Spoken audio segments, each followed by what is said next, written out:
8 நாள் முருகனுக்கு போய் பள்ளி அரைச்சு பூஜை போய் பாரு அப்படின்னாரு. அப்போ இந்த 48 நாள் என்ன பவர்னு பார்த்தீங்கன்னா 12 ராசி 9 கிரகம் 28 நட்சத்திரம் கூட்டினா 48 வரும். 12 மாதம் 48 நாள் முருகனுக்கு இருங்க. எப்படி இருக்கணும் அப்படின்னு நீங்கள் பார்த்தீங்கன்னா, நீங்கள் வந்து மாலை போடணும்னு ஃபஸ்ட்டு அவசியமே கிடையாது. தினமும் நீங்கள் முருகரை போய் வழிபடணும்னு அவசியமும் கிடையாது. தினமும் நீங்கள் முருகர் இப்போ சபரிமலைக்கு ஐயப்ப மாலை போட்டு வழிபடணும் அந்த ஃபார்மாலிட்டிலாம் இதில் கிடையவே கிடையாது. இந்த 48 நாள் அசைவம் சாப்பிடாமல் இருங்க. பார்த்தீங்கன்னா டிசம்பர் 25 ஆரம்பித்து பிப்ரவரி 11 முடியுது.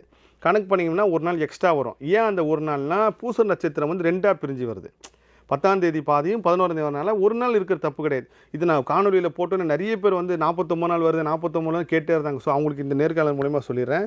இதுதான் காரணம். டிசம்பர் 25 ஆரம்பித்து 11 முடிங்க. முடித்த உடனே சூப்பராக விரதம் முடிஞ்சிருச்சு அப்படின்னு சொல்லி உடனே அடுத்த நாளே போய் கறி மீன்லாம் சாப்பிட்டாதீங்க. ஒரு 2-3 நாளாவது இந்த இந்த இந்த இவ்வளோ நாள் உங்களோட விரத பலனை அனுபவிக்கிறதுக்கு உண்டான டைமை வந்து நீங்கள் கொடுங்க இந்த பிரபஞ்சத்துக்கு. முருகருக்கும் கொடுத்தா மாதிரி இருக்கும்.